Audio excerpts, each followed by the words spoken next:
যিনি বিশ্বের স্রষ্টা মালিক ভগবান, তিনি আজকে রাজস্বায়ী যজ্ঞে পা ধোয়ার দায়িত্বটা নিয়েছে। শুধু পা ধোয়া নয়, আরো কাজ নিয়েছে।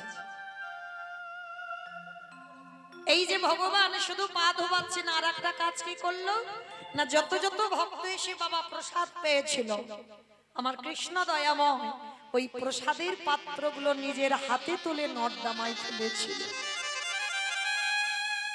কিন্তু এখানে আমাদের প্রশ্ন, ভগবান হয়ে বাবা তিনি পা ধোয়াচ্ছে কেন?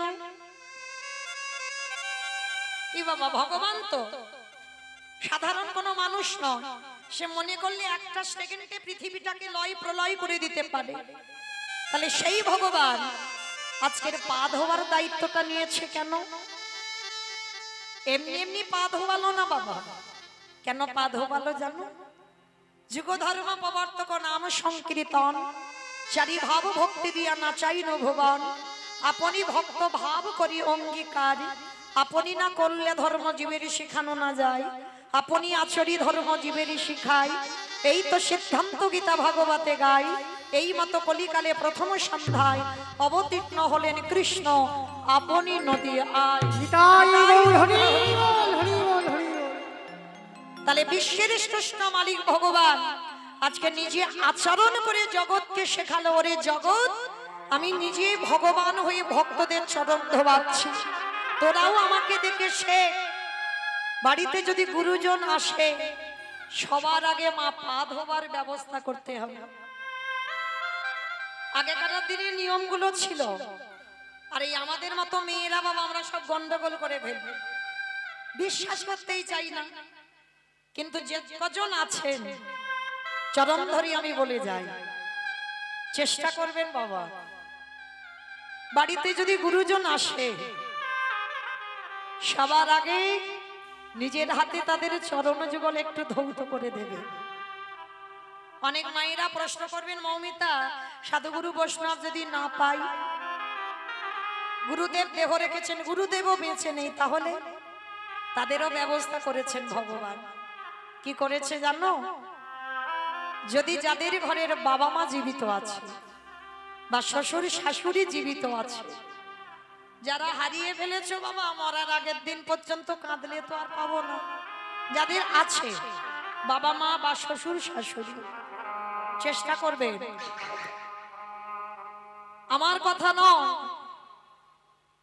ভগবান কৃষ্ণ তো সুদামাকে বলেছিল, সুদামা এই পৃথিবীতে সব থেকে বড় গুরু হলো যে যার ঘরের বাবা মা।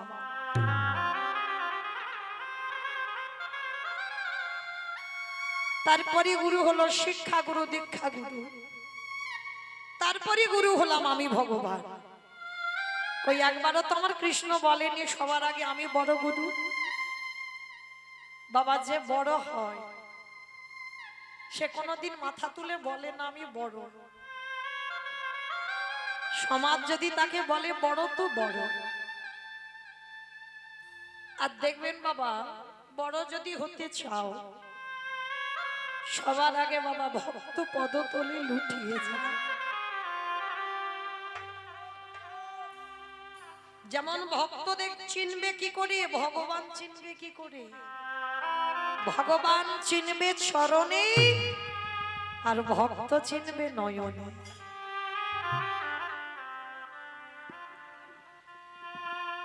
ভক্ত যারা হবে বাবা আহামরি চেহারা হয় না, ভালো করে লক্ষ্য করবেন।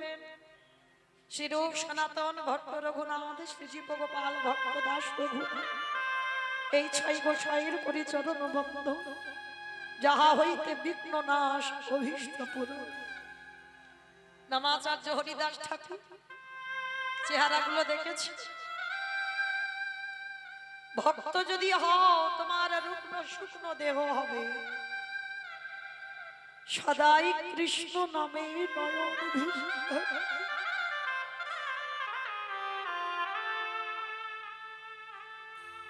একবার কৃষ্ণ নামে যার হৃদয়টা দুলে ওঠে, ভক্ত চিনবে ভক্তির নয়নের দিকে তাকালে। যে সর্বদা কৃষ্ণ নামে ভেসে যায়। ত্রিনাদপি শুনিয়েছিল তরুরিব সহিষ্ণু না অমানিনা মানদেন কীর্তনীয় সদা। স্বভাব হবে তৃণের মতো, গাছের মতো সহিষ্ণুতা অর্জন করতে হবে। গাছ রোদেতে দাঁড়িয়ে আছে, বৃষ্টিতে ভিজছে, তবু দেখো শক্ত হয়ে গাছ দাঁড়িয়ে আছে।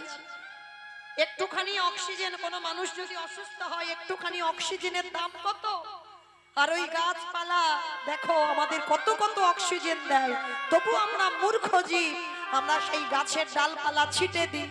তবু কিন্তু গাছ প্রতিবাদ করে বলে না যে আমি তোমাদের এত এত অক্সিজেন দিই, তোমরা কেন আমাকে এমন ডালপালা ছিটে দাও। বৈষ্ণবতা অর্জন করতে গেলে, ভক্ত হতে গেলে ওই ঘাসের মতো নিচু হতে হবে, আর গাছের মতো সহিষ্ণুতা অর্জন করতে হবে। কেউ যদি হাজার কটু কথা বলে যায়, তুমি তার মুখের উপরে একটা কথা বলতে পারবে না। যদি একটা গালে চর মেরে যায় আর একটা গাল বাড়িয়ে দাও, মাথা নিচু করে অপরাধ না করেও স্বীকার করো যে আমি অপরাধ, তবেই তুমি কিঞ্চিত ভক্ত হবা, সৌভাগ্য অর্জন করবে। তাহলে ভক্ত চিনতে গেলে বাবা তার নয়নে দেখতে হবে, আর ভগবান চিনতে গেলে চরম দর্শন করতে হবে। তো আজকে সেই বিশ্বের স্রষ্টা মালিক ভগবান সুদামাকে বলেছিল, পৃথিবীর মাটিতে সব থেকে বড় গুরু হলো যে যার ঘরের বাবা মা। আমার কথা নয়, আমার কথা বিশ্বাস করতে হবে না। যেতে হবে না নবদ্বীপ, যেতে হবে না বৃন্দাবন, হরিদ্বার, দক্ষিণ ভারত, পশ্চিম ভারত, কুম্ভ মেলায় কোথাও যেতে হবে না। একবার জীবিত ভগবানকে বছর অন্তর সেবা করো। আর জীবিত ভগবান যে কথা বলতে পারে, যে খেতে পারে, তাকে সেবা করো। মাটির মূর্তি সেবা করো, পাথরের মূর্তি সেবা করো, পিতলের মূর্তি সেবা করো, ভালো ভালো খেতে দাও, খায় না, কথা বলে না, তাকে তুমি সেবা করছো। বছরান্তর দুর্গা পূজা, কালী পুজো সব পুজো করছো, ওই জীবিত ভগবানকে বছরান্তর একবার পূজা করো। এটা মনুষ্য জীবনে কর্তব্য বাবা, যে বছরান্তর একবার বাবা মাকে আসনে বসাও। আমরা হিন্দু ধর্মের মানুষ, সনাতন ধর্মের মানুষ, বাবা মার চরণ যুগল ধৌত করে, বাবা মার চরণে একটু পুষ্প নিবেদন করে, বাবা মাকে প্রণাম করে, একটু নিজের হাতে বছর অন্তর একবার যত্ন করে বাবা মাকে খাইয়ে দাও। যদি তোমার চরিত্র এমন হয়, ভগবান বলছে তাকে কোথাও যেতে হবে না, তাকে কৃষ্ণ বলতে হবে না, আমি কৃষ্ণ দয়াময়, সারা জীবন সেই ভক্তের দরজায় বন্দী হয়ে যায়। তাই বাবুর প্রেমানন্দে করিব। তাই তো আমার ভগবান কৃষ্ণ রাজস্বই যজ্ঞে আজকের পা ধোয়ার কাজটা করছে। কেন? নিজে আচরি ধর্ম জীবেরই শিখা, সবাইকে চৈতন্য দান করছে ভগবান। শুধু পা ধোয়ালো না, আর একটা কাজ, ভক্তরা প্রসাদ পেয়েছে। যেমন কালকে কত ভক্ত প্রসাদ পাচ্ছে, কত অন্ন ব্যঞ্জন তৈরি হয়েছে, জানি না বাবা কারা পাতাগুলো গুড়িয়েছে। যদি তাদের কানে যায় আমার এই আওয়াজ, যারা ওই এঁঠো পাতাগুলো গুড়িয়েছে তারা নিজেরা জানে না কি অমূল্য সম্পদ তারা কাল পেয়েছে। কারণ আমার ভগবান কৃষ্ণ ওই কর্মটা রাজস্বই যজ্ঞে করেছিল।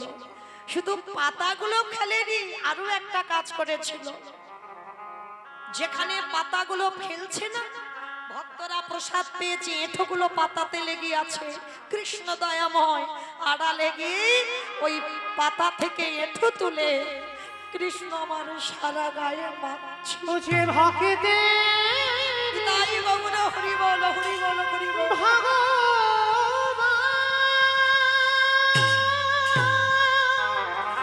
তালে ডাকার মতো যদি ডাকা যায়, ভালোবাসার মতো যদি বাসা যায়, আমরাও প্রহ্লাদের মতো কৃপা লাভ করতে পারি। তাই ভক্ত বাৎসল্য ভগবান ওই ভক্তের এঁঠোগুলো যখন গায়ে মাখে, যুধিষ্ঠির মহারাজ ছুটে এসেছে, কৃষ্ণ ভক্তদের পা ধোয়াচ্ছিস মেনে নেওয়া যায়, ভক্তদের এঁঠোগুলো মাখছিস, এটা কেন করছিস? ওদের পা ধোয়াচ্ছিস ঠিক আছে, এঁটো পরিষ্কার করছিস ঠিক আছে, কিন্তু এঁঠোগুলো মাখছিস কেন কৃষ্ণ? ভগবান হেসে বলল, যুধিষ্ঠির দাদাকে, দাদা গো, এই জগতে সবাই তো অপরাধ করে, সবার পাপের বিচার আমি স্বয়ং ভগবান করি। দাদা সবাই পাপী, আর আমি কি জানো? বলি আমি হলাম দাদা মহা পাপী। এ জগতে সবার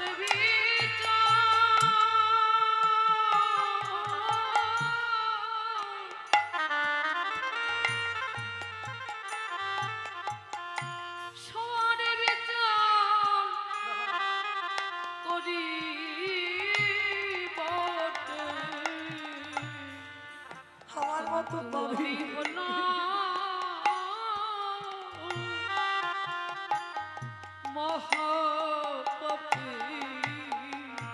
যুধিষ্ঠির মহারাজ বলছে, কৃষ্ণ তুমি কি এমন পাপ করেছো? বলে, জানো দাদা, পাপটা তো বৃন্দাবনে কৃষ্ণ অবতারই করি নাই।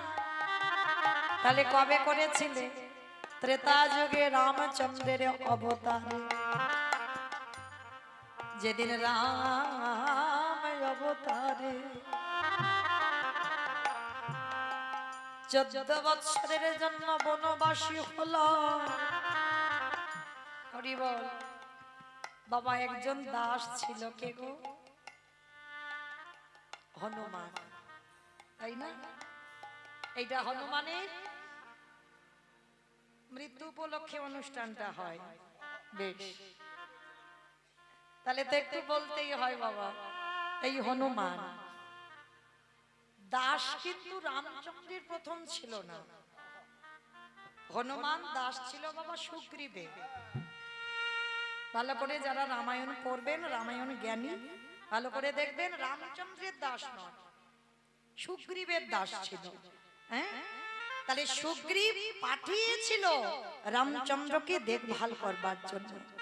হ্যাঁ, যেমন কালকের আমার কীর্তনে যারা ডোনেট করেছে, যারা সাহায্য করেছেন কালকের আমার উত্তর গোষ্ঠ, তারা তো আমার এই দেশের কাজে লেগেছে, দেশ রক্ষার জন্য তারা লেগেছে। ঠিক সেই রকম রামচন্দ্রকে রক্ষা করবার জন্য সুগ্রীব হনুমানকে পাঠিয়েছিল রামচন্দ্রের কাছে। তাহলে হিসাবে রামচন্দ্রের দাস নয়, পরে দাস হয়েছে হিসাবে বাবা হনুমান সুগ্রীবের দাস ছিল, সুগ্রীবের কাছে কর্ম করত। আর সুগ্রীব পাঠিয়েছিল রামচন্দ্রকে মানে সব সময় সুরক্ষিত করবার জন্য হনুমানকে দায়িত্ব দিয়েছিল। সেই হনুমান 14 বছর পর যখন রামচন্দ্র ফিরে আসবে, হনুমানকে বলেছিল, হনুমান তুমি কি চাও আমার কাছে? ভক্তের লক্ষণ দেখেন মা, ভক্ত কোনোদিন নিজের জন্য কিছু চায় না, কোনোদিন চাইবে না। যে ভক্ত হবে বাবা সে কোনোদিন বলবে না আমি ভালো থাকি। হ্যাঁ, যে ভক্ত হবে সে প্রণাম করতে গেলে ভগবানের কাছে একটাই কথা বলবে, প্রভু তুমি সবাইকে ভালো রেখো। সবাই মানে পৃথিবীর সকলকে ভালো রেখো, সে আমার শত্রু হোক আর আমার মিত্র হোক। যারা ভক্ত হবে তাদের মুখে প্রথমে এই কথাটা আসবে। আপনাদেরও বলে যায় যে নিজে ভালো থাকবো, নিজের পরিবার ভালো থাকবে না।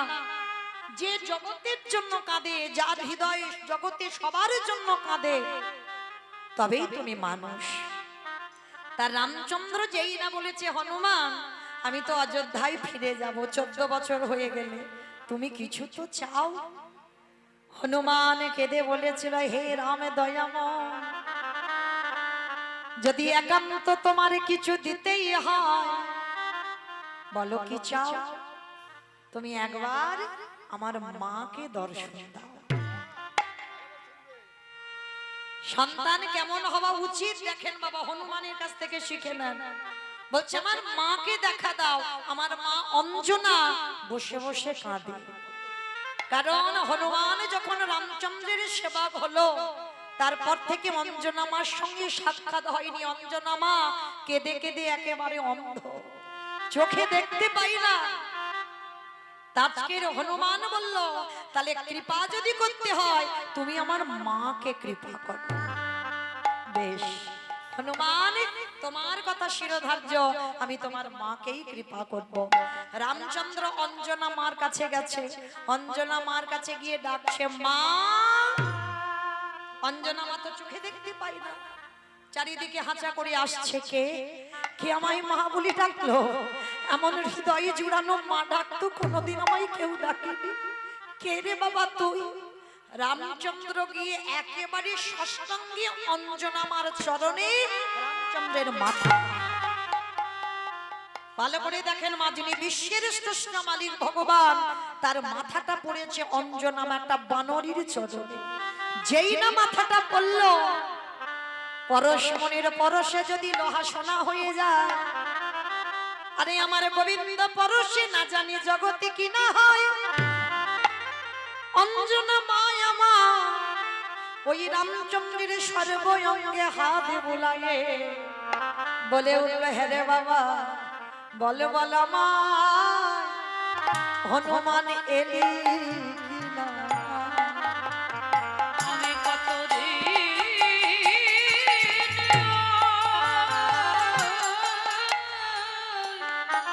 তুই কি আমার হনুমান এসেছিস?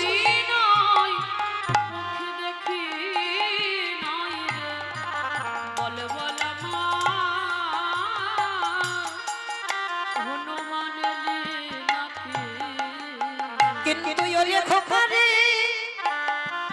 আমার হনুমান যদি আমায় প্রণাম করে, তাহলে আমার এমন অনুভূতি হয় না। সত্যি করে বল তুই কে? হনুমান পাশে ছিল মা। মা একটা কথা বলি, আমি তোমার হনুমান। তার চোখে তো দেখতে পাই না অঞ্জনা। হনুমানকে বলছে, হ্যাঁ রে বাবা এতদিন কোথায় ছিলিস? বাবা যারা ভক্ত মানুষ হবে তারা মিথ্যা বলবে না, সত্যিটাও বলবে না। মানে এমন ভাবে কথা বলতে হবে যেটা মিথ্যা নয় আর যেটা সত্যিও নয়। তা অঞ্জনা মা জিজ্ঞেস করছে, হ্যাঁ রে হনুমান, রাখো রাখো, দিতে হবে না। হনুমান এতদিন তুই কোথায় ছিলিস? তো হনুমান বলছে, ওমা আমি তো তীর্থে গিয়েছিলাম। ভালো করে অনুভূতি রাখবেন, মিথ্যা বললো না, সত্যি বললো না। বললো আমি তীর্থে ছিলাম। বাবা তাহলে সত্যিও নয় আর মিথ্যাও নয়, কারণ যেখানে ভগবানের চরণে পরশে পড়ে সেইটাই তো তীর্থস্থান হয়ে যায়। আর সেই রামের চরণে তো হনুমান ছিল, ওই জন্য মা অঞ্জনাকে বলছো, মা আমি তীর্থে গিয়েছিলাম। তীর্থে? বলে হ্যাঁ।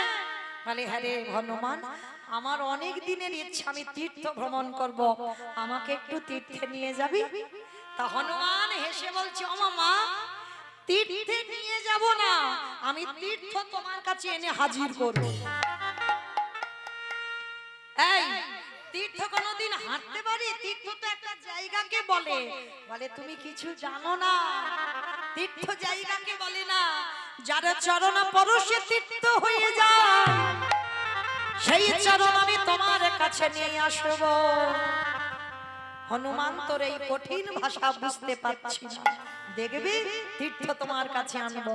এইবারে রামচন্দ্রের চরণ দুখানা এনে অঞ্জনা মার কাছে যেই না দিয়েছে, অঞ্জনা নামের চরণ তলে হাত না দিয়ে সর্বঙ্গে হাত দিয়ে দেখছে, কে রে বাবা তুই? আমারে দেখতে পাবে না। কালকের বললাম না, যোগী মুনি যার জন্য বসে বসে কাঁদে, অত সহজ কথা নয় তারই দেখা। একটা বানরি কুলে জন্ম নিয়ে সে সাক্ষাতে কেমন করে রামের দর্শন পাবে? করুণা সুন্দর ভগবানে আমার ওই পুরুষোত্তম রামচন্দ্র ভগবান যেই না নিজের হাত খানা অঞ্জনা মায়ের চোখে বুলাইয়া দিল। বলি দৃষ্টি শক্তি ফিরে ওই পরশ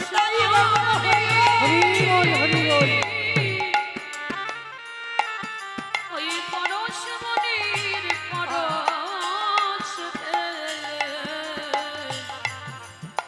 দৃষ্টি শক্তি ফিরে এলো। সাক্ষাতে আমার রামকে দর্শন করলেন। রামকে দর্শন করে বলল প্রভু হে, এবার আর একটা জিনিস তোমার কাছে চাই। কি চাও প্রভু গো? এবার দাও দাও আমায় অন্ধ করে দাও। আমি আর তো নয়,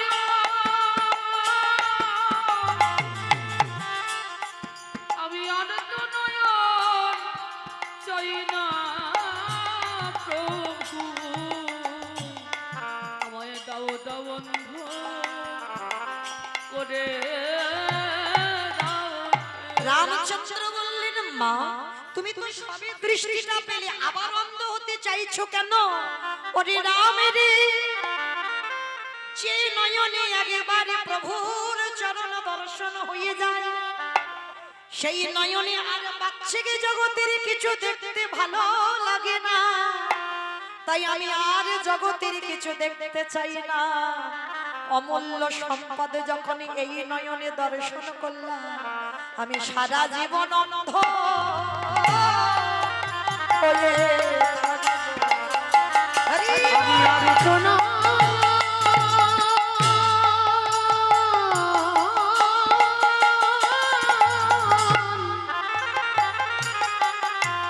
আমি আর তো নয়ন চাই না দয়াল।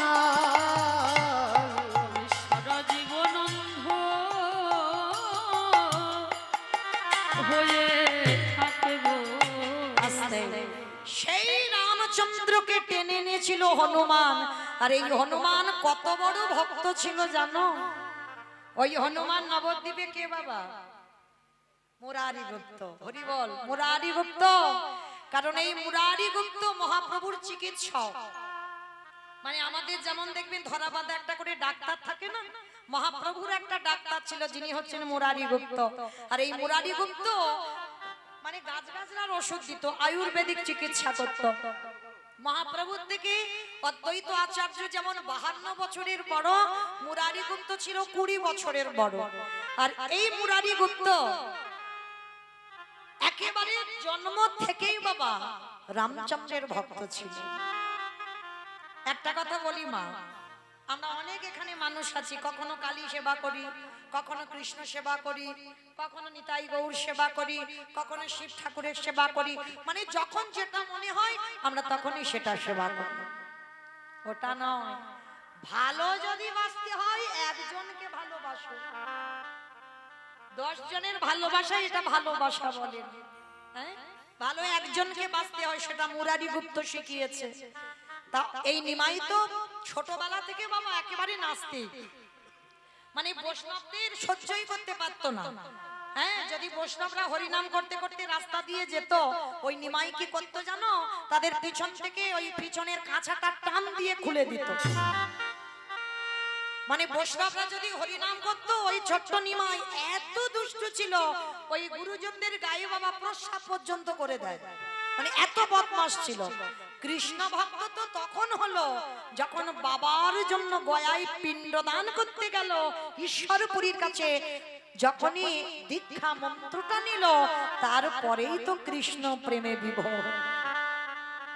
যখন গয়া থেকে ফিরে এলো নবদ্বীপে, সে নিমাই আর সে নিমাই নয়, একেবারে অন্য ধরনের নিমাই। সর্বদা কৃষ্ণ নামে কাঁদে দীক্ষা নেবার পর আর গয়া থেকে ফিরবার পর। তার আগে নয়, তার আগে আমার নিমাই মুরারি গুপ্তকে একদিন প্রশ্ন করেছিল, মুরারি, আচ্ছা সবাই তো আমাকে সম্মান করে, তুমি করো না কেন? হ্যাঁ, বলে নিমাই আমি সম্মান করি না। কে বলেছে? বলে শোনো, আমি তোমার ভিতরের খবর সব জানি। তুমি বাইরে একরকম আর ভিতরে একরকম, আমি কি বুঝি না মনে করেছো? কারণ মুরারি তখন বুঝতে পারেনি যে নিমাই ভগবান।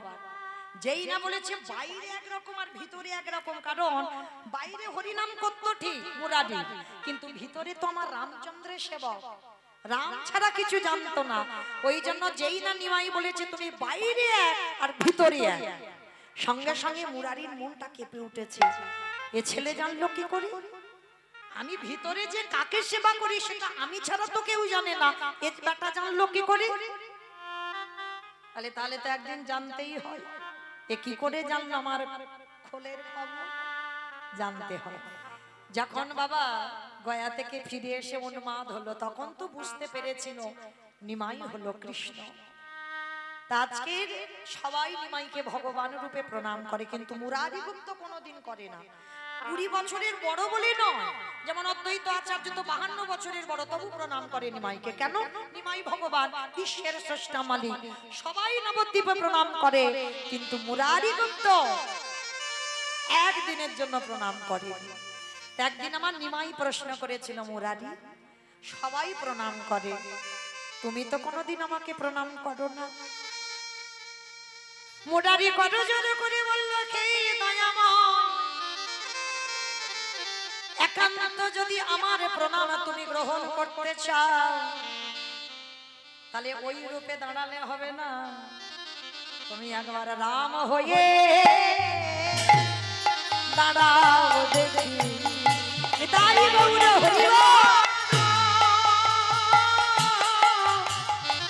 ওই রূপে ভালোবাসি রাম হয়ে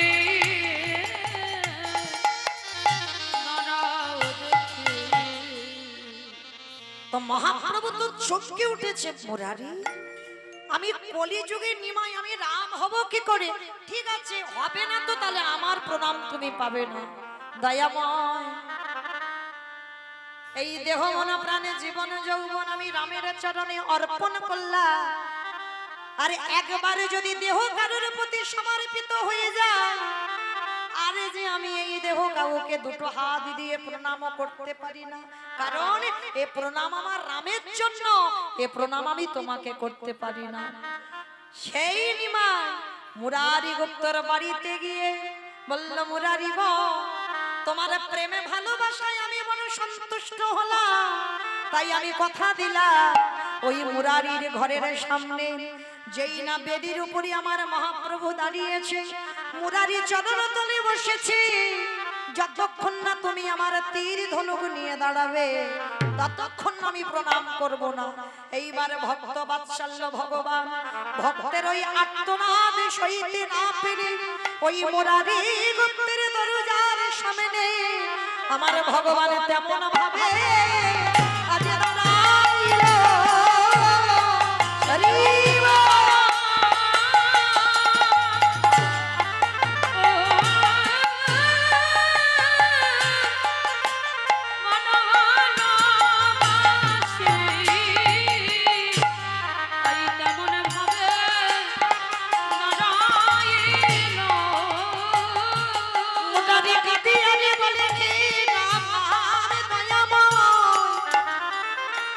সেই আমার মর্যাদা পুরুষোত্তম ভগবান, এই হলো আমার পদ্ম পলাশ লোচন হরি, এইবার তুমি আমার প্রণাম প্রণাম গ্রহণ করো।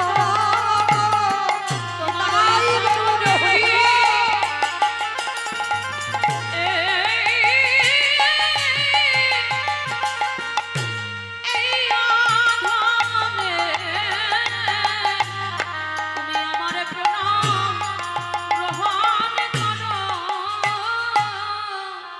তাহলে আজকের সেই ভগবান কৃষ্ণচন্দ্র রাজস্বায় যজ্ঞে যুধিষ্ঠির মহারাজকে বলেছিল যে, জানো আমি যে অপরাধটা করেছি, যে অপরাধের মাসুল আমি দিচ্ছি, ভক্তদের চরণ ধোয়াচ্ছি, ভক্তদের এঁঠো পরিষ্কার করছি, ভক্তদের এঁঠো গায়ে মাখছি, কেন না রাম অবতারে আমি নিজের হাতে রাবণকে বধ করেছি, আর রাবণকে বধ করে আমার দেহের মাথা থেকে পায়ের নখ পর্যন্ত পাপী হয়ে গেল, আর সেই পাপ ধোবার জন্য রাজস্বায় যজ্ঞে কৃষ্ণ অবতারে ভক্তদের চরণ ধোয়াচ্ছি। তাহলে মায়েরা এইটুকু যারা আমরা শুনলাম, যারা বুঝলাম, কি বুঝলাম? ভগবানও অপরাধ করে আর আমরা তো তুচ্ছ বাবা, আমরা করবো না, পাপ ফেললেই পাপ। তাহলে যদি কেউ অপরাধ করে, একজন বৈষ্ণবের চরণ যুগল ধৌত করা, ওই ভক্তদের এঁঠো পাতা পরিষ্কার করো, ভক্ত সঙ্গ করো, ওই বৈষ্ণব সঙ্গ করো, ভক্তের চরণ ধুলা তোমরা অঙ্গে মাখো। আর যদি মাখতে পারো সমস্ত কোটি কোটি জনমের পাপ থেকে মুক্তি পাবো পাবো পাবো। এইবার ভগবান পা ধোবার ব্যবস্থা করেছেন। অগ্নিদেব, পবনদেব, বরুণদেব, ইন্দ্র, ইন্দ্রাণী, ব্রহ্মা, সাবিত্রী, শিব, দুর্গা সব পরপর লাইন দিয়ে আছে। আর কৃষ্ণ একে একে পা ধোবাই আর যজ্ঞের ভিতরে প্রবেশ করে। এমন সময় জগৎ জননী মা দুর্গা আমার বাবা ভোলানাথকে ডাকছে, প্রাণনাথ এসো। কৃষ্ণ পা ধোবাবে, পা দুটো একটু ধুইয়ে নিয়ে চল। আমার বাবা ভোলানাথ হাসছে আর বলছে, পার্বতী তোমার মাথা ঠিক আছে তো? কৃষ্ণ পা ধোবাবে আর আমার পা দুটো বাড়িয়ে দেব। শোনো, তোমার যদি এত ইচ্ছে করে তো তুমি লাইনে দাঁড়াও, আমার পা তো কৃষ্ণ ধোবাবে না। এই কথা বলে ওই লাইন থেকে বাবা ভোলানাথ বেলাইনে চলে গেছে। আর আড়ালে গিয়ে কি করেছে জানো? কৃষ্ণের চোখে ধুলো দেবে বলে আমার বাবা ভোলানাথ ধুম করে একটা কুকুর হয়ে গেছে। কারণ কুকুর হলো প্রভু ভক্ত, ওর মতো প্রভু ভক্ত কেউ হবে না। কুকুর হয়েছে, আর কুকুর হয়ে যাবে কোথা থেকে? কোন দিক থেকে যাওয়ার জায়গা নেই। তাহলে যাবে কোথা থেকে? কৃষ্ণ হেড হয়ে পা ধোয়াচ্ছি, পায়ের মাঝখানটা ফাঁকা মতো দেখেছি। আর বাবা মনে মনে করছে ওই পায়ের ফাঁক দিয়ে, পায়ের তলা দিয়ে বলে যজ্ঞের ভিতরে চলে যাবে। এইবার ভোলানাথ কুকুর হয়েছে, পিছন থেকে আসছে, আর কৃষ্ণের চোখ তো চারদিকে ঘুরে ঘুরে বেড়াচ্ছে।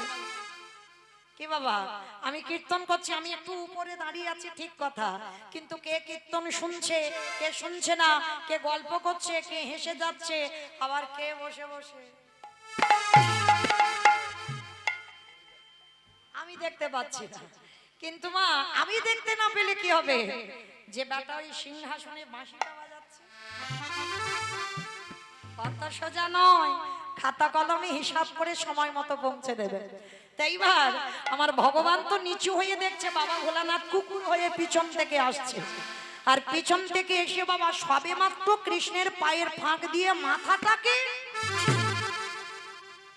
আর যেই না মাথাটা দিয়েছে, কৃষ্ণ দুটো হাঁটু নিয়ে কুকুরের কানের কাছে, এইবার দেখ কেমন লাগে। আর যেই না কুকুরের কানের কাছে চেপে দিয়েছে, কুকুর এবার কি করবে? কেউ কেউ করবে না, বারবার বলছে কৃষ্ণ ছেড়ে দে, কৃষ্ণ ছেড়ে দে, কৃষ্ণ ছেড়ে দে। বলে ছাড়বো বলে ধরি নাই। হে বৈষ্ণব গোসাই, তোমার মতো বৈষ্ণবীর দুটো পা ধোবালে বোধহয় কম হতো, তাই তো কৃপা করে করুণা করে আমার জন্য আরো এক্সট্রা দুটো জুড়ে দিয়েছো। বুঝেছো? শিব ঠাকুরের কটা পা? দুটো পা। আর কুকুরে চারটে। ভগবান কত চালাক দেখো, তোমার মতো বৈষ্ণবীর দুটো পা ধোয়ালে কম হতো, ওই জন্য তো তুমি আমার জন্য আরো এক্সট্রা দুটো জুড়েছো। এবারে দাও দাও ছোট, তুমি বাজাইয়ে দাও। হরি বল।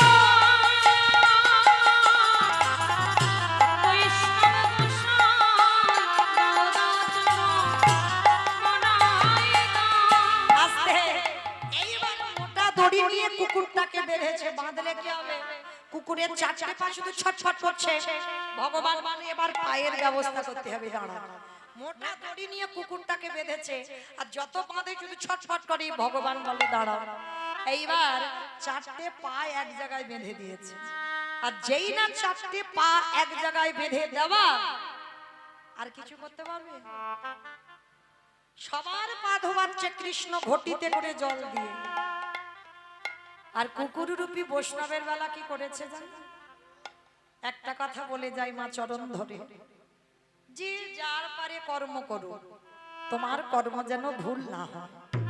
বৈষ্ণব বৈষ্ণবের কর্ম করবে, তুমি তোমার কর্ম করবে, কিন্তু ভুল করে একটা অপরাধ যেন করে না ফেলা হয়। বৈষ্ণবের বাড়িতে যদি হয় ক্ষুদ্র অপরাধ, মহা মহা ভজনেতে পড়ে যাই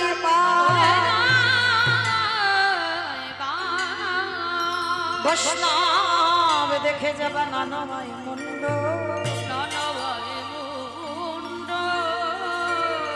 তারি মুন্ড পড়ে যায় নরকের কুণ্ড নরকের কুণ্ড বৈষ্ণবী অপরাধ করে জীবা গঙ্গা স্নানে যায় স্নানে পতিত পাবনী গঙ্গা তারে দূরে সরে যায়।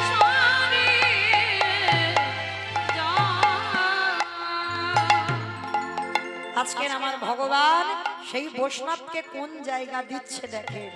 হ্যাঁ, আমরা করি কৃষ্ণ সেবা পূজা, আর আমার ভগবান কার পূজা করে?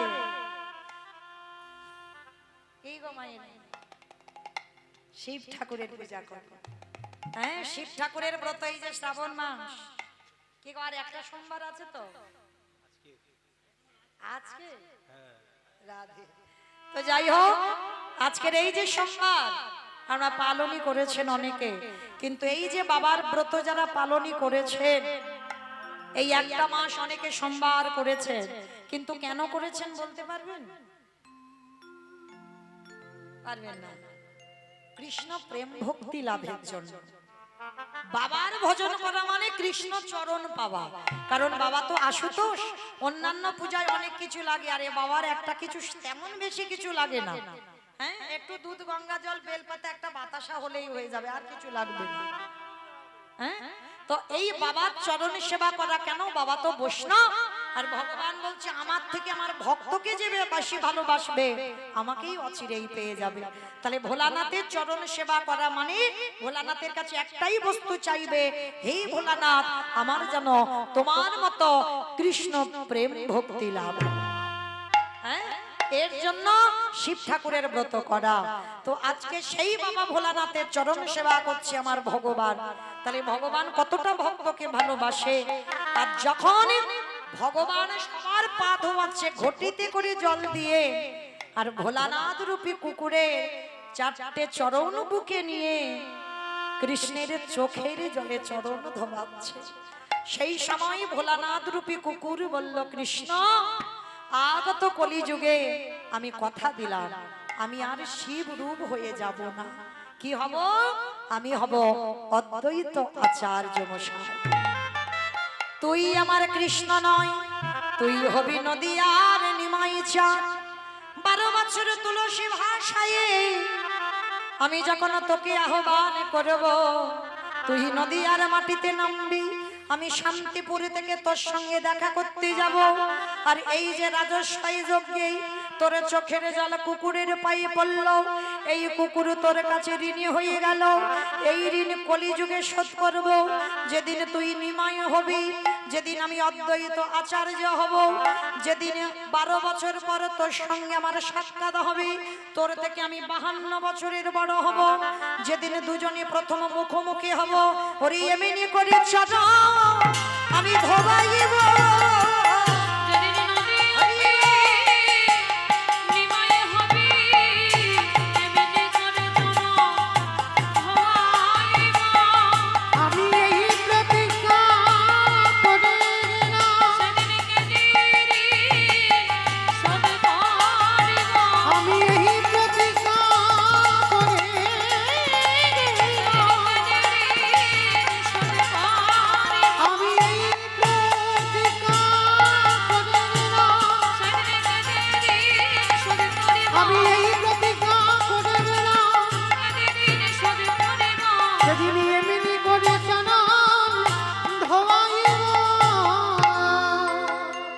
আজকে সেই ভোলানাথ হলো কলিতে অদ্বৈত আচার্য।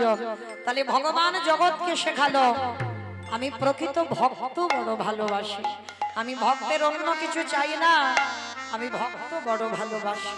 আর সেই ভগবান নদিয়ার মাটিতে শয়নে আছেন।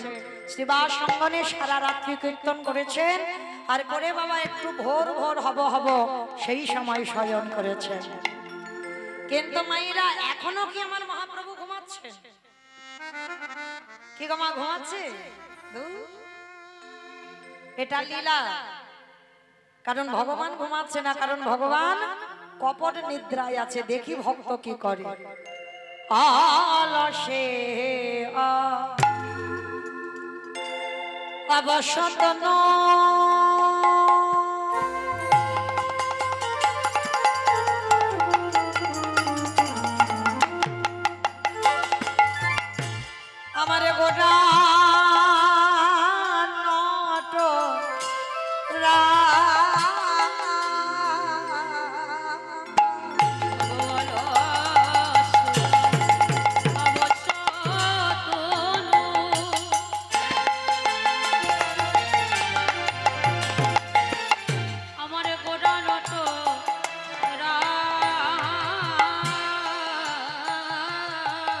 অগ কি কহিব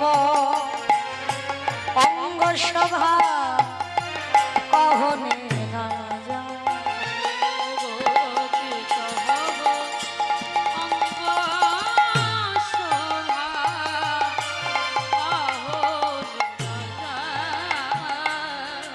অগ মেঘের রবি বিজুরি কি মা গোটায়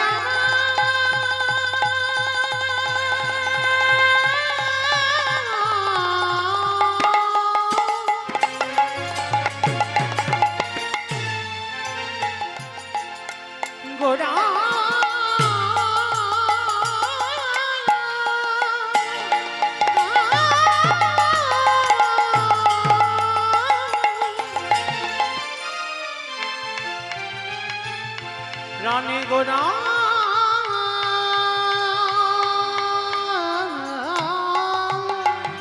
হরি বল হরি বল গোরায়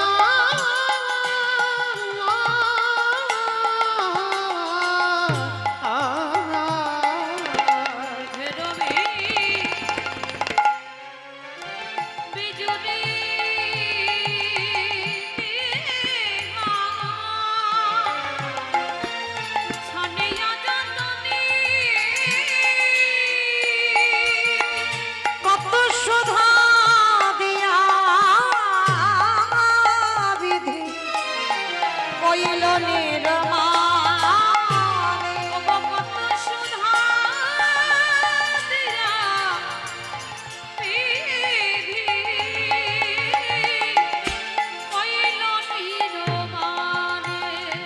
আমারে গৌরের রূপের কথা বলা যায় না। রূপে যে দেখেছি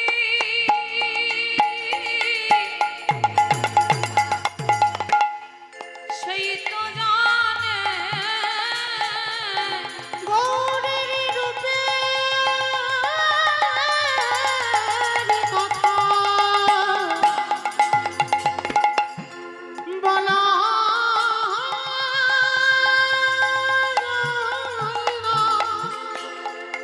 রূপে যে দেখেছে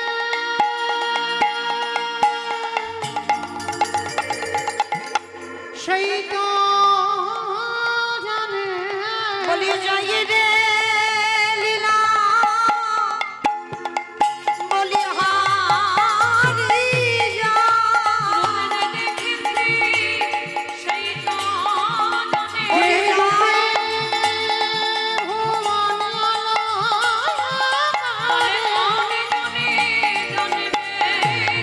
রূপে যে দেখেছে সেই তো জানে তাই গৌর রূপে হরিব জানবে কেনে রূপের কথা বলা যায় না কত সুধারিয়া বিধি কইল নিরমানে আগে কত সুধা কইল হিরমানে। কিন্তু আর তো ঘুমাতে দিলে হবে না, এবার গৌরকে ডাকতে হবে। তবে মা আমি তো একা ডাকবো না, সবাই মিলে ডাকবো। কি মাইরা ডাকবে তো আমার সঙ্গে? আমি একা একা ডাকবো কেমন মতো লাগবে না? আমি আমার সম্প্রদায় ডাকলে ভালো লাগবে না, সবাইকে ডাকতে হবে। কই একটু উলুধ্বনি দাও তো দেখি একবার। ওঠো ওঠো গোরা চাঁদ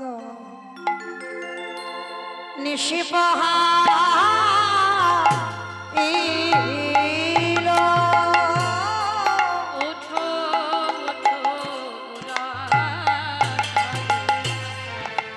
নিশি পোহাইল আস্তে মাইরা, এ গানের কোনো দ্বিতীয় সুর সুর হয় না, কারণ আমাদের অনুভব করতে হবে এটা আমাদের একেবারে প্রভাতকাল। এই যে সূর্য উঠে গেছে সেটা ভাবলে হবে না, এই যে এত বেলা হয়েছে সেটা ভাবলে হবে না, মনের মাঝে অনুভূতিটা রাখতে হবে সবে সকাল হয়েছে, নদিয়ার ভক্তরা সবাই আমার গৌরকে ডাকছে। তা সকালবেলা প্রভাতী সুর যেমন হয় সেটা আমাদের অনুভূতিতে রাখতে হবে। ওঠো ওঠো গোদা নিশি পহা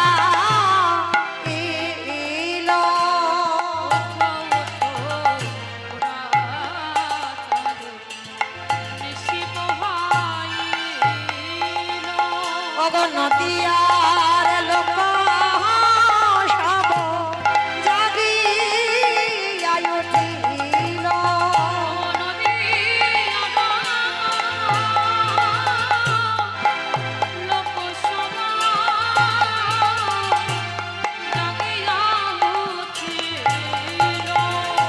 উঠো উঠো গোরা চাঁদ নিশি পোহাইল। ময়ূর ময়ূরী রাম আহার কোকিলের ধ্বনি। ময়ূর ময়ূরী রাম কত সুখে নিদ্রা যাবে গৌরী গুণমণি।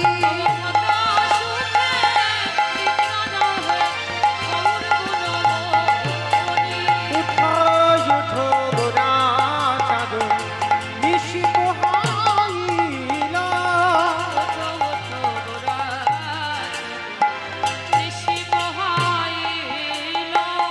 অরুণয় ভেল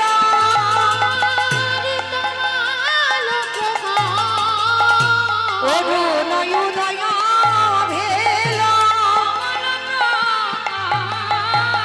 দেহে জল মধুকর কুমদিনী বা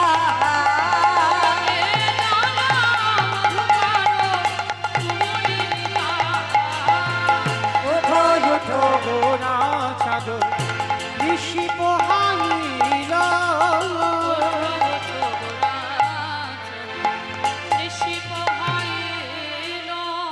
ও মাইরা, আজকের প্রভু আমার শয়নে আছে, নবদ্বীপ অন্ধকার, সুরধ্বনি গঙ্গায় আর স্রোত বহে না, গাছের ডালে কোকিল কোকিলা কেহ বারে গুনগুন রবি গান করে না। ওই নদীয়ার মানুষ সবাই যেন কি হারায়ে বসে আছে। একটু ভাবেন তো মা, তাহলে আজকের নিমাই ঘুমাচ্ছে, আজকে শুধু ঘুমাচ্ছে, আজকের এই অবস্থা। আর যেদিন নিমাই নদিয়া ছেড়েছে, কেউ মা একবার ভাবেন, অনুভব করেন,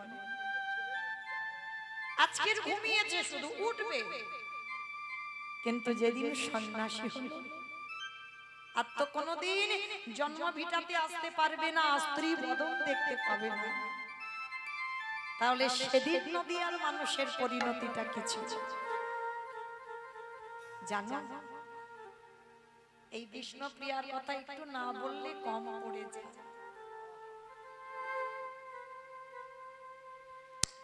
বড় করুণাময়ী, বড় কৃপাময়ী, নিমাই সন্ন্যাসী যাওয়ার আগে কত রাত ঘরে আসতো না, কত রাত। আমার মায়েরা বিশেষ করে একটু শুনবেন, বিষ্ণুপ্রিয়ার চরিত্র খুব দরকার। এখানে নারী সবাই, সবার চরিত্র, সবার স্বভাব, সবার চলাফেরা এক নয়। যদি নারী জীবন গঠন করতে হয়, বিষ্ণুপ্রিয়ার চরিত্র একটু পড়বে, বুঝতে পারবে একটা নারী জীবনে কতটা কষ্ট।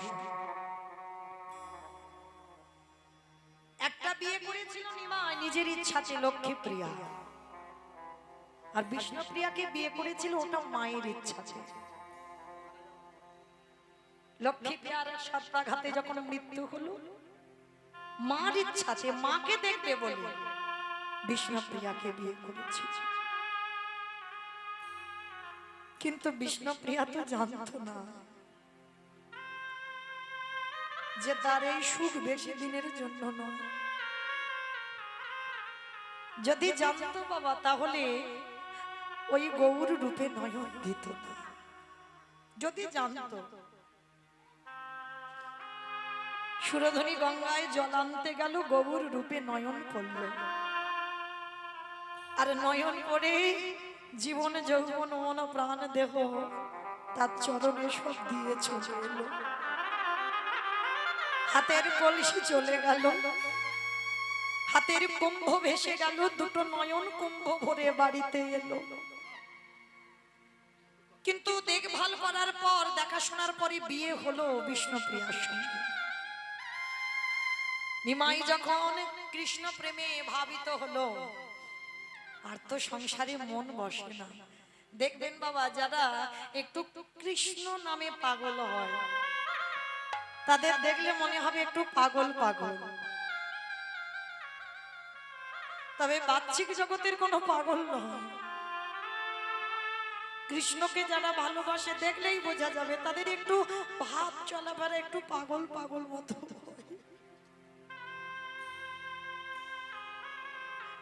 শ্রীবাসের ঘরে কীর্তন করতে করতে সারা রাত কেটে যেত, আর ওই ছোট্ট বিষ্ণুপ্রিয়া 14 বছর বয়স, কেঁদে কেঁদে বালিশ ভিজে যেত। কত রাত আসতো না, কিন্তু বিষ্ণুপ্রিয়ার আক্ষেপ ছিল না। জানতো সকাল হলে তো ফিরবে, সন্ন্যাস যাবে যখন মন স্থির করেছিল। বিষ্ণুপ্রিয়া চরণ দুটো ধরে বলেছিল, প্রাণনাথ তুমি চলে যেও না, তুমি তো এমনি কত রাত আসো না, তাতে আমার দুঃখ নেই। আমি জানি সকালবেলা তো আসবে, নাই বা আমি রাতটুকু কষ্ট পেলাম, কিন্তু তুমি যদি সন্ন্যাসী হও, তাহলে তো কোনোদিন আমার মুখ দর্শন করতে পারবে না, কোনোদিন তুমি জন্মভিটাতে আসতে পারবে না, চিরজন্মের মতো তোমাকে বিদায় দিতে হবে। বিষ্ণুপ্রিয়া কাঁদতো, নিমাই বলতো ঠিক আছে আমি কথা দিলাম, আমার মা না বললে আমি যাব না, আর আমার মা যদি কোনোদিন বলে দেয় যে নিমাই তুই চলে যা, সেদিন আমি যাব, তার আগে যাব না। সচিমা তো জানতো আমি কোনোদিন এ কথা বলবোই না। ওই যে বললাম, যা কিছু ঘটে তারই চিত্রপটে, তার ইচ্ছা যদি হয় কেউ কিছু করতে পারে গো। আমরা মানুষ, আমরা বিশ্বাস করি না, কিন্তু পৃথিবীতে যা যা কিছু ঘটে সব আমার ভগবানের ইচ্ছাতে ঘটে। যেদিন আমার নিমাই সংসার ত্যাগ করেছিল পৌষ সংক্রান্তি, যেদিন আমরা একটু পিঠে পুলি সেবা করি, সবাই আনন্দে কাটাই, বাড়িতে এসে যত গরিব হোক একটু আদ্রু পিঠে পুলি হয়, সেই দিন নিমাই সংসার ছেড়েছিল। তো সেদিন সকালবেলা বিষ্ণুপ্রিয়া সুরধনী ঘাটে স্নানে গেছে, চরণ দিয়ে বিষ্ণুপ্রিয়ার নপুরটা খুলে গেছে। মনে রেখো মা, কয়েকটা সংকেত অশুভ। তোমার নাকের বেসর যদি খুলে পড়ে যায়, পায়ের নপুর যদি খুলে পড়ে যায়, এই লক্ষণগুলো ভালো নয়। হাতে থেকে সিঁদুর কৌটো যদি পড়ে যায়, এই লক্ষণগুলো শুভ নয়। তা বিষ্ণুপ্রিয়ার জীবনে যখন সকাল থেকে ঘটছে, তো সেদিন নিমাই মনে মনে ভাবলো, আজকে আমি আর আমার প্রিয়াকে ছেড়ে কোথাও যাব না, কারণ ওই দিন রাত্রে তো চলে যাবে। বলছে আজকের আমি সারা দিনটা আমার প্রিয়ার কাছে থাকবো।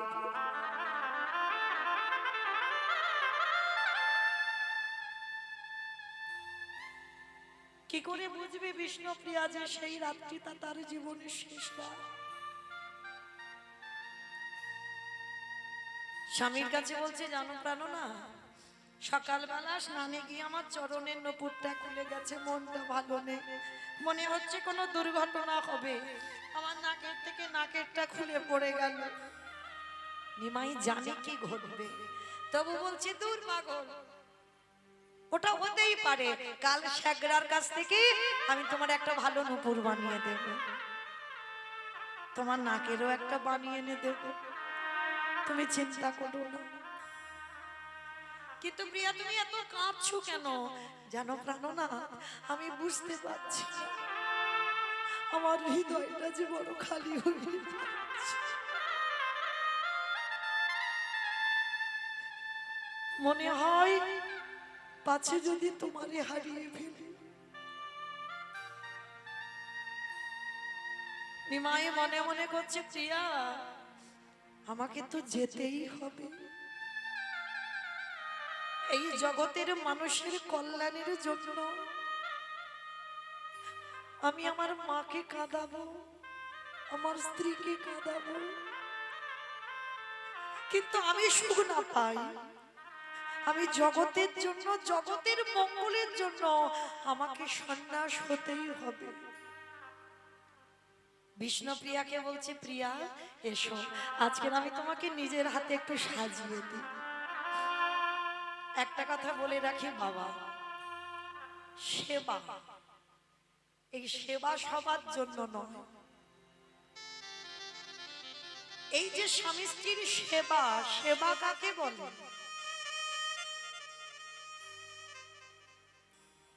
তেমন ভজনের মানুষ যে আমরা নই গো।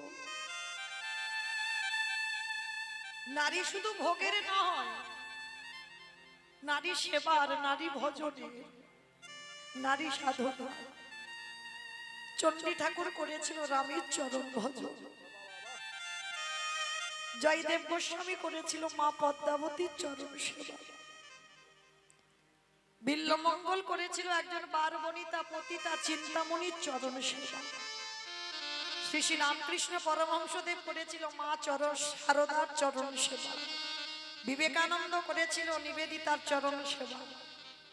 সেবা জানতে হবে, আর সেবা যারা জানে না অনেক কটু কথা বলবে, এগুলো জানতে হবে বাবা। গুরু চরণে বসে সারা রাত নিমাই বিষ্ণুপ্রিয়াকে সাজিয়ে দিল, কপালে সিঁদুর চন্দন,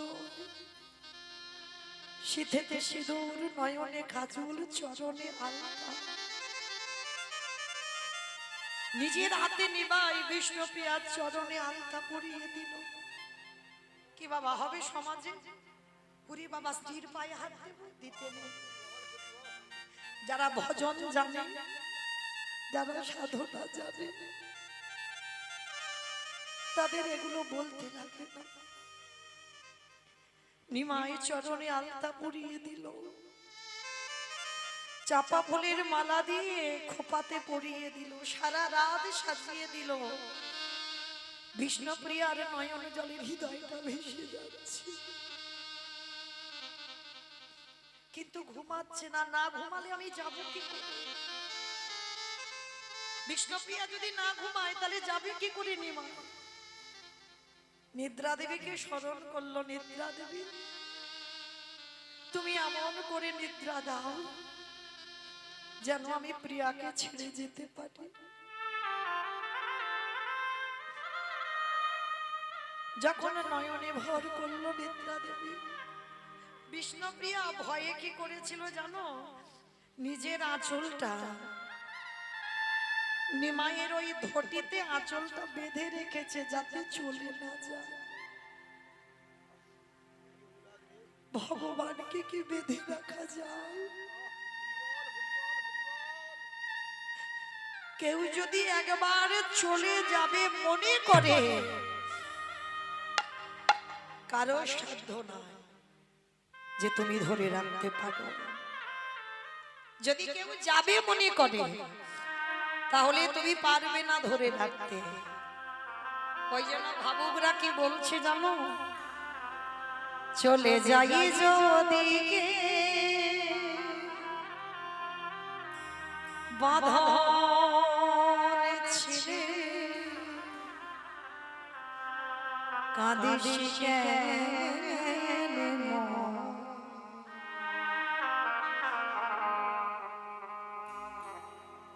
ভাঙা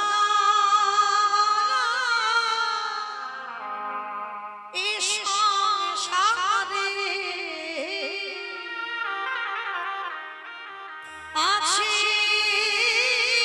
সর্বক্ষণ। চলে যাই যদি বাঁধন ছিঁড়ে কাঁদিস না রে মন। ভাঙা গড়া এ সংসারে আছে সর্বক্ষণ। ওরে ভাঙা গড়া এই সংসারে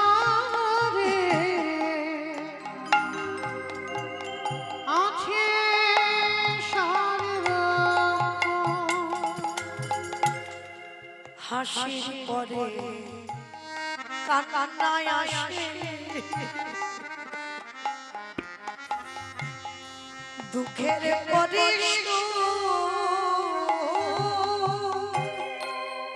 আধার রাতে পারে যে তুই দেখবি আলো। হাসির পরে কান্না আসে দুঃখের পরে আধার রাতে পারে তুই দেখবি আলোর মুখ। ওগো যায় না বলা কারোর কাছে ভাগ্যের ভাঙা গড়া এ সংসারে আছে সর্বক্ষণ। ওরে ভাঙা গড়া এই সংসারে আছে সর্বক্ষণ। ওরে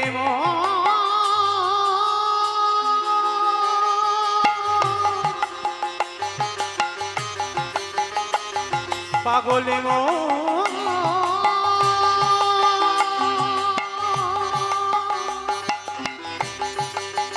ওরে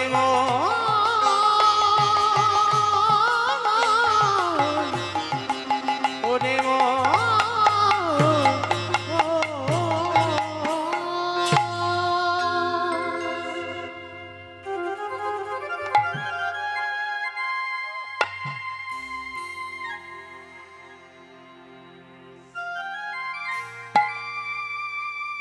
যখনই আমার নিদ্রা দেবী নয়নে এলো সেই রাত্রিবেলা নিমাই মায়ের কাছে গিয়ে বলল, মা তুমি বিদায় দাও। নিমাইয়ের কণ্ঠ ছিল কোকিলের মতো, মনে করলো কোকিল ডাকছে, বলে উঠলো, ব্রজের কোকিল তুই ব্রজে যা। আর কেনই বা মা বলল, চির জনমের মতো নিমাই সন্ন্যাস নিল। মা জানে না সকাল হলো, ভোরের কোকিল ডাকলো, দেখে না বিষ্ণুপ্রিয়ার দরজা বন্ধ, ডাকছে, বৌমা আমার নিমাইকে ডেকে দাও, ডেকে দাও আমার নিমাইকে। কাকে ডাকবে? বারবার যখন শাশুড়ি মা দরজা ধাক্কা দিচ্ছে, বিষ্ণুপ্রিয়া দরজাটা খুলে একেবারে আছাড় খেয়ে শাশুড়ি মার চরণে নিতাই গৌর প্রেমানন্দে হরি বল।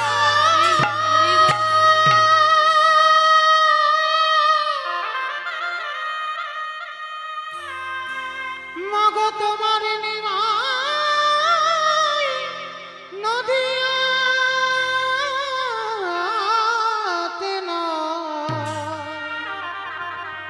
বুঝি নদী আছে রে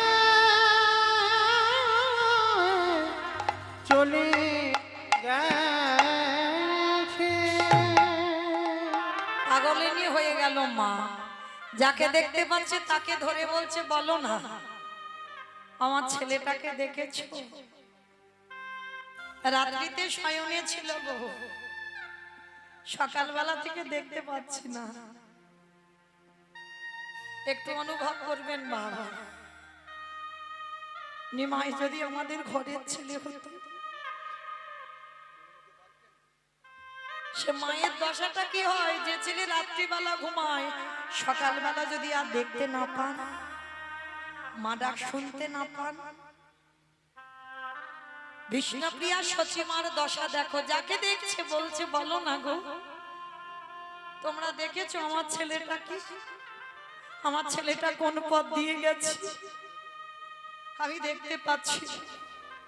যখনই বলছে দেখতে পাচ্ছি না, সেই বিষ্ণুপ্রিয়া এসে বলল মা তুমি কেঁদো না, তোমার নিমাই আমাকে তোমাকে কাঁদিয়ে সারা নবদ্বীপবাসীকে কাঁদিয়ে সন্ন্যাস নিয়েছে।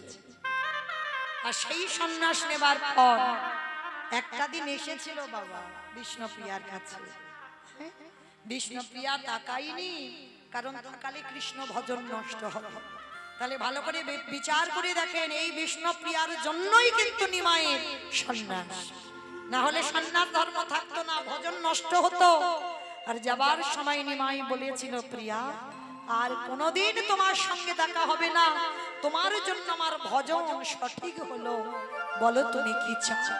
অন্য কিছু চাইলো না, বিষ্ণুপ্রিয়া চেয়েছিল তোমার চরণের খড়ম দুটো মাই দাও, আমি আজীবন যতদিন বেঁচে থাকবো তোমার খড়ম যুগলে নিয়ে আমি সেবা করব। হ্যাঁ, আজকে সেই বিষ্ণুপ্রিয়া, আজকে নিমাই যখন চলে গেল এই দুর্দশা হয়েছিল, নবদ্বীপ অন্ধকার, আর আজকে নিমাই ঘুমিয়েছে, সারা নদী আর বাসি ছুটে এসেছে। এবার ডাকতে হবে না ডাকলে হবে না, অতি মনোহর সে যে বিচিত্র বালিশে বাসুদেব ঘোষে কহে মনের হরিষে।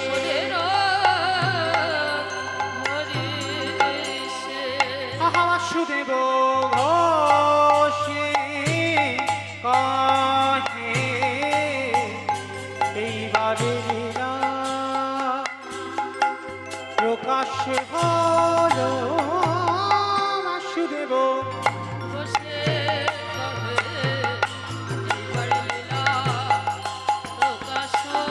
বাসুদেব ঘোষে কহে এইবার লীলা প্রকাশ হলো। বাসুদেব ঘোষে কহে এইবার লীলা প্রকাশ হলো।